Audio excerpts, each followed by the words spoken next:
Hi guys, ನಾವು ಇವತ್ತು ಮಾದೇಶ್ವರ ಬೆಟ್ಟಕ್ಕೆ ತಾಳು ಬೆಟ್ಟದಿಂದ ಕಾಲ್ನಡಿಗೆಯಲ್ಲಿ ಹೋಗಿದ್ವಿ.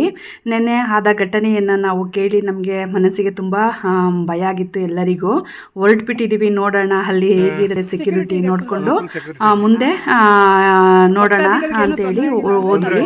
ಸೊ ಅಲ್ಲಿ ನಾವು ಹೋದಾಗ ತುಂಬ ಸೆಕ್ಯೂರಿಟಿ ಇದ್ರು, ತುಂಬ ಹೆಜ್ಜೆಗೂ ಸಹ ಅಲ್ಲೇ ಗನ್ಮೆನ್ಗಳು ಮತ್ತು ಪೊಲೀಸ್ ಮತ್ತು ಫಾರೆಸ್ಟ್ ಹೈಯರ್ ಆಫೀಸರ್ಸ್ ಮತ್ತೆ ಡಿಸಿ ಕೂಡ ಅವರೇ ಖುದ್ದಾಗಿ ಬಂದು ವೀಕ್ಷಣೆಯನ್ನ ಮಾಡ್ತಾ ಇದ್ರು.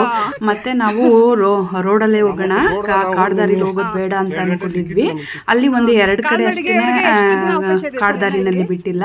ಆಮೇಲೆ ಪೊಲೀಸ್ನವರೇ ಅಲ್ಲಿ ಆನೆ ದಿಬ್ಬ ಇದೆಯಲ್ಲ, ತುಂಬಾ ಲಾಂಗ್ ಇದೆಯಲ್ಲ, ಅಲ್ಲೇ ಹೋಗಿ ಅಂತೇಳಿ ಆ ಏರಿಯಾದಲ್ಲೇ ಡ್ರೋನ್ ಅನ್ನ ವ್ಯವಸ್ಥೆ ಮಾಡಿದ್ರು.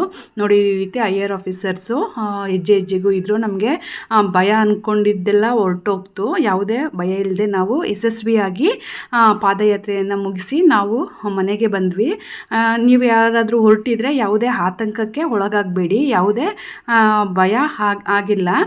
ನಮಗಾಗಾದರೂ ನಾವು ದರ್ಶನ ಮುಗಿಸಿ ಬಂದಾದಮೇಲೆ ನಮ್ಮ ಫ್ರೆಂಡ್ಸ್ ಒಂದಿಬ್ಬರು ಫೋನ್ ಮಾಡಿದರು, ಇವತ್ತು ಕೂಡ ಚಿರತೆ ಅಟ್ಯಾಕ್ ಆಗಿದೆ ಅಂತ. ಆದರೆ ಅದು ಫೇಕು, ನಿನ್ನೆ ಮಾತ್ರ ಆಗಿದ್ದು. ಸೊ ಹೆದರಬೇಡಿ, ಬನ್ನಿ.